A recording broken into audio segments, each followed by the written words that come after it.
अच्छा बढ़िया बाजार से गुटखा बनवा लाना, जिनके खाते हो, जिनके नहीं खाते हो उनके लिए नहीं करवाना, नहीं तो तुम उनको शुरू करवा दो। बोले मेरे लिए एक, बस एक दाना, बस एक दाने से शुरुआत हो जाती है। तो जिनके पति गुटखे नहीं छोड़ते हो, अच्छा बढ़िया बाजार से मसाले वाला गुटखा बनवा के लाना, अच्छा रगड़ा, घिस्सा, घिस्सा रगड़ा नहीं घिस्सा, अच्छा बढ़िया घिस्सा बनवा के लाना और लाके टेबल पे सामने रख देना। बोले आधा आपका आधा मेरा, मैं आपकी अर्धांगिनी हूं ना, मैं आपकी परछाई हूं ना। तो परछाई वही करती है जो उसका शरीर करता है, जो शरीर करता है वही परछाई करती है। आप गुटखा खाओगे, मैं कैसे रह सकती हूँ, क्योंकि मैं आपकी परछाई हूं, इसलिए मैं भी गुटखा खाऊंगी। खाना नहीं लग जाता है, चक्कर आ जाता है। यदि पति गिलास भरने लग जाए तो आप भी एक देसी वाला ले आना और ला करके टेबल पर रख के बैठ जाना और डालना, बढ़िया 2 पैक बनाना और कहना एक तुम्हारा एक मेरा। क्यों? मैं आपकी परछाई हूं, मैं आपकी अर्धांगिनी हूं। आधांग कैसे पिएगा? बोले महाराज कैसे कर, व्यसन सिखा रहे हैं। अरे व्यसन नहीं सिखा रहे हम, व्यसन छोड़ने का तरीका बता रहे हैं। कहां तक लड़ोगे इनके साथ, कहां तक लड़ोगे? कुछ नहीं, कुछ नहीं लड़ोगे, स्वयं को क्लेश होगा, उनको क्लेश होगा। घर में बच्चे देखेंगे, बच्चे सोचेंगे क्या जिंदगी है, कुत्ता बिल्ली की तरह लड़ते ही रहते हैं हमारे माता पिता। इसलिए कुछ मत कहना, बैठ जाना सामने और कहने 50-50 करते हैं, आधा आप भोगो आधा हम भोगें, क्यों हम आपकी अर्धांगिनी हैं। सीता ने अपने अर्ध अंग धर्म को निभाया। उन्होंने कहा जहां पति गमन करता है, पत्नी उसकी परछाई के रूप में उसके पीछे पीछे गमन करती है। इसलिए स्वामी आप अकेले कहीं नहीं जाएंगे, आप जहां भी जाएंगे आपकी सीता वहीं रहेगी। और जब इस दृश्य को देखा, सीताराम निकल चले तो भागे भागे लक्ष्मण आ गए, कहाँ चले जा रहे हो? हम भी आपको नहीं छोड़ेंगे, क्योंकि सच्चा भाई तो वही है जो अपने बड़े भाई की सेवा में हमेशा रत रहे। इसलिए लक्ष्मण जी भी साथ निकल पड़े। चलते हुए जैसे ही नगर के द्वार पे पहुंचे, चारों ओर से नगर वासियों ने घेर लिया, कोई भी एक कदम के लिए भी आगे नहीं बढ़ने दे रहा। आपको यदि जाना ही है, आपको यदि जाना ही है, सब ऐसे जमीन पे बिछ गए।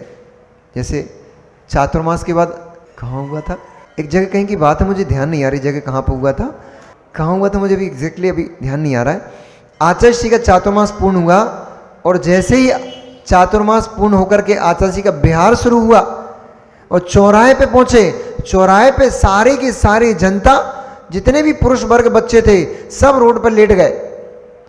चौराहे पे सबके सब आचार्य से सुनाते हैं, मैं भूल गया कहाँ की बात थी, आगरा की होगी। तो सारे के सारे जन समूह रोड पे लेट गया और बोला कि जाना ही है तो हमारे ऊपर से पैर रख के जाना पड़ेगा, हमें रौंदते हुए चले जाओ तो चले जाओ, ऐसे तो नहीं जा पाओगे। तब गुरुदेव ने क्या किया? वही रामचंद्र जी का चरित्र पड़े हुए थे गुरुदेव, इसलिए उनको मालूम था ऐसी स्थिति में क्या करना पड़ता है। क्या किया था बताओ? फिर मैं बताता हूं रामचंद्र जी ने क्या किया, गुरु जी ने क्या किया था। फिर आपको याद नहीं क्या? ऐसी कैसी छिपी डोला घटना है, आपको याद ही नहीं? गुरु जी ने क्या किया मैं बताता हूं। गुरु जी वहीं रुक गए, क्योंकि शाम का बिहार था, इसलिए गुरु जी रात वहीं रुक गए। ठीक, फिर उसके बाद सब लोग सोते रह गए। सुबह 5:30 बजे 6 बजे गुरु जी का बिहार हो गया। रामचंद्र जी ने भी यही किया, जाने नहीं दे रही थी जनता, जाने नहीं दे रही थी, घेरा बना के चारों तरफ लेट गई। हमें मृत्यु दे करके यहां से जा सकते हो, हमारे जीते जी तो आप यहां से नहीं जा पाओगे। कल वो क्या बोल रहे थे? मित्रगण हाथ पकड़ के खड़े, जब राम जाने लग गए तो बोले रामचंद्र जी से कि हाथ छुड़ाकर जाते हो निर्बल जान के मोए, और हृदय से निकल कर जा सको तो सबल जानू तोए। हाथ तो छुड़ा सकते हो भैया, तुम राजा हो, हम प्रजा हैं, भय दिखा सकते हो, आंखें दिखा सकते हो। महाराज जी लोग भी कहीं की आंखें दिखा देते, तो भैया तुम सबल हो, दिखा लो। निर्बल जान करके हाथ तो छुड़ा के जा सकते हो, हृदय से कैसे जाओगे? जब सारी की सारी जनता, पूरे नगरवासी महिला, पुरुष, बच्चे, बच्चियां सब रास्ते पर लौट गए कि यहां से नहीं जा पाओगे। अब ऐसी दुविधा की स्थिति में बहुत समझाया, बहुत मनाया, पर कौन मानता है ऐसे समय में? क्योंकि इस समय में राम को कोई भी नहीं सुन रहा था। इस समय सिर्फ हर व्यक्ति अपने हृदय की सुन रहा था, और हृदय यह कह रहा था हमारे राजा हमारे नगर से बाहर नहीं जाना चाहिए। हर व्यक्ति अपने हृदय की सुनने में लगा हुआ था। जब राम को नहीं जाने दे रहे थे, मजबूर होकर के राम को वहीं पास में ही बगीचे में अरहनाथ भगवान का मंदिर था, उस मंदिर में जाकर के वो ठहर गए। सबको सांत्वना दी, ठीक है भैया अभी कहीं नहीं जा रहे हैं, आप लोगों की अनुमति से ही जाएंगे, अभी कहीं नहीं जा रहे हैं। भोली भाली पब्लिक बेचारी जल्दी बन जाती है, और छिपी टोला की पब्लिक तो बहुत ही भोली है, सच्ची बता रहे। इतनी भोली पब्लिक है, यहाँ के श्रावक श्राविका इतने भोले हैं बेचारे, हमें तो लगता है भगवान आदिनाथ स्वामी के समय के हैं, महावीर स्वामी के समय के नहीं है। आचार्यों ने भगवान आदिनाथ स्वामी के शिष्यों को और महावीर स्वामी के समय के शिष्यों को, दोनों को पूरा प्रतिक्रमण, बड़ा प्रतिक्रमण करने का आदेश दिया है। और शेष अजितनाथ भगवान से लेकर पार्श्वनाथ भगवान समय के शिष्यों को कहा कि जो जो आपसे गलतियां हुई, दोष हुए हैं, उन गलतियों को बोलो और बोलो तस्मिच्छामि दुक्कड़म, इतने में तुम्हारा प्रायश्चित हो गया। ऐसा क्यों किया? ऐसा क्यों किया? भगवान महावीर स्वामी से द्वेष था क्या कि कहा पूरा प्रतिक्रमण करो? आदिनाथ स्वामी से द्वेष था क्या कि पूरा इतना बड़ा प्रतिक्रमण करो? तो बोले नहीं, द्वेष नहीं था।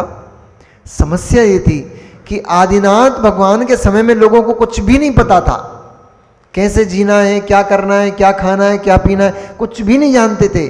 बेचारे बहुत भोले जीव थे, तो भोलेपन में उनसे बहुत गलतियां होती थी। जानते नहीं थे क्या भक्ष्य क्या भक्ष, तो कुछ भी खा लेते थे। इस प्रकार से बेचारे भोले जीवों से बहुत गलतियां होती थी। उनको बोला तुम्हें पूरा प्रतिक्रमण करना पड़ेगा। और महावीर स्वामी के जीव बड़े चालू आइटम है, वक्र परिणामी है बहुत। उनसे बोलो कुछ, करते कुछ हैं। उनसे बोलो पूरब की तरफ की, देखते पूरब की तरफ, जाते पश्चिम में है। वक्र परिणामी जीव हैं, खोल खोल के एक एक बात बताना पड़ती है। एक गुरुदेव थे, अब भोले जीव कहो चाहे वक्र जीव कह लो। एक आचार्य भगवान थे, उनके एक शिष्य थे, तो वे खड़े होके, भोले बाबा खड़े होके नटनी का खेल देखने लग गए।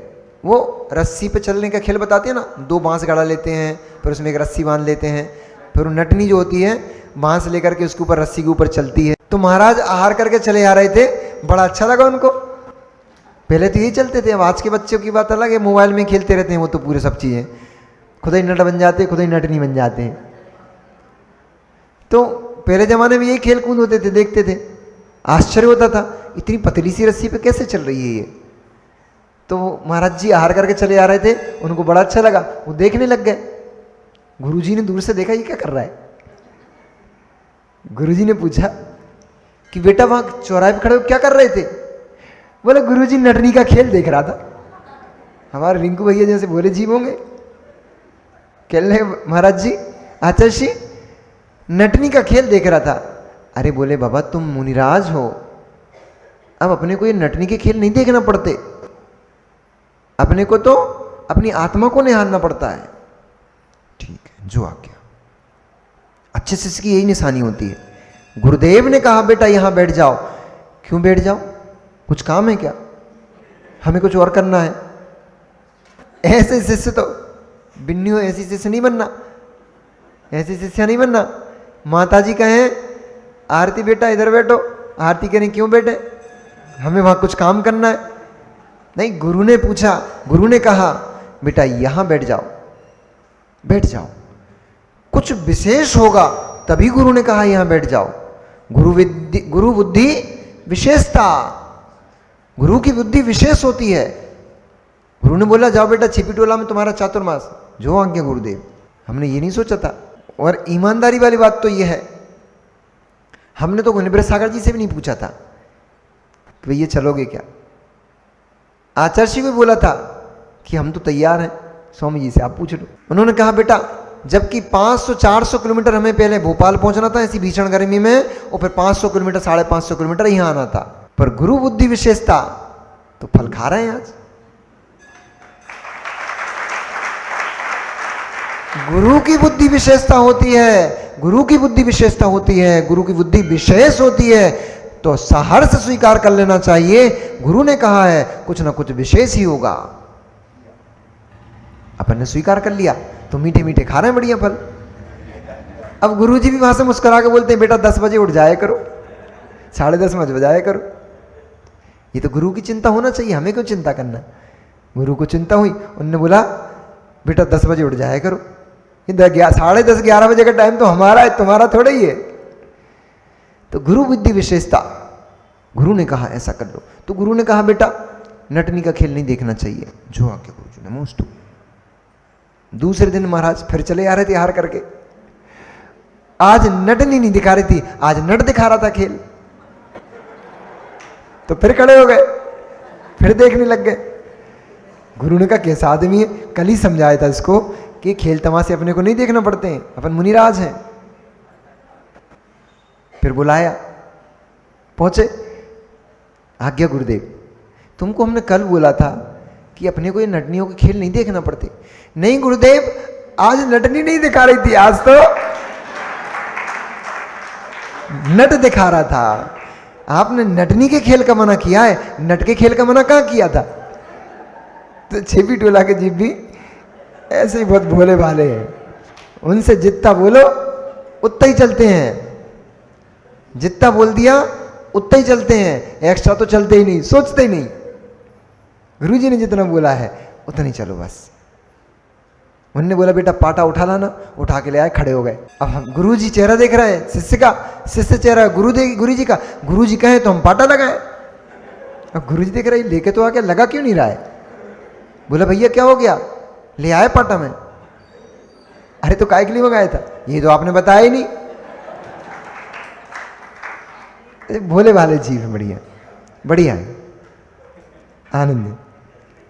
इस प्रकार से बेचारी वो प्रजा, रामचंद्र के राज की प्रजा, दशरथ के राज की प्रजा बड़ी भोली भाली प्रजा थी। उन्होंने कहा कि हम ठीक है यही मंदिर में ही विश्राम करेंगे। वे बेचारे मान गए। उनको लगा अब ये कहीं नहीं जाएंगे। रात्रि के बहुत रात तक तो चर्चाएं चलती रहीं। कोई राम के बारे में बात करता था, कोई सीता के बारे में बात करता था, कोई भरत के बारे में बात करता था। अहो अहो कैसा भ्राता है, कि भाई के लिए कितना समर्पण उसके अंदर। तो कोई राम के लिए कहते थे कि पुत्र हो तो ऐसा होना चाहिए, पिता के लिए कितना बड़ा कदम उठाने चले थे। फिर तो कोई कह रहा था सीता जैसी पत्नी होना चाहिए, अपने पति की अनुगामी, अपने पति की छाया बनकर जीना चाहिए। इस प्रकार की चर्चाएं करते करते बहुत रात हो गई।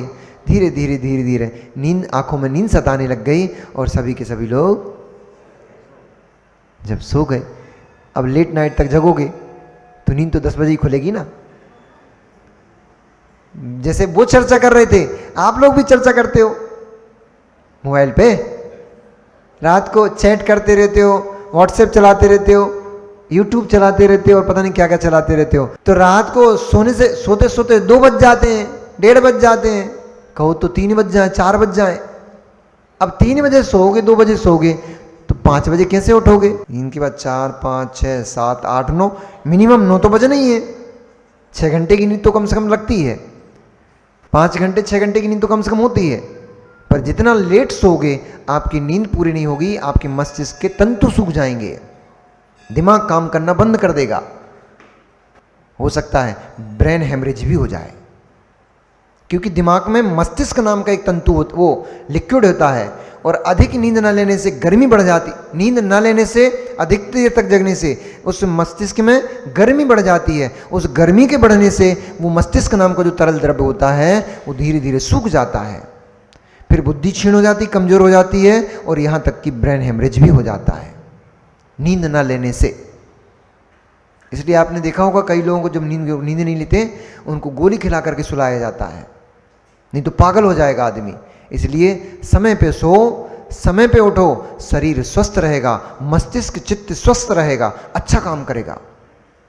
तो बेचारे लेट सोए, नींद लग गई और जैसे ही नींद लगी राम ने देखा सुबह का भोर का समय हो गया। अब घड़ी तो चलती नहीं थी कि 4 बज गए। चंद्रमा आदि को देख करके अनुमान लगा लिया जाता था कि इस समय कितना समय हो गया है। उस समय टाइम नहीं चलता था 12, 1, 2, 2.5, 3, 4 पहर चलते थे। 1 पहर हो गया, 2 पहर हो गया, 3 पहर हो गया, रात्रि के कितने पहर हो गए, तो पहर चलते थे।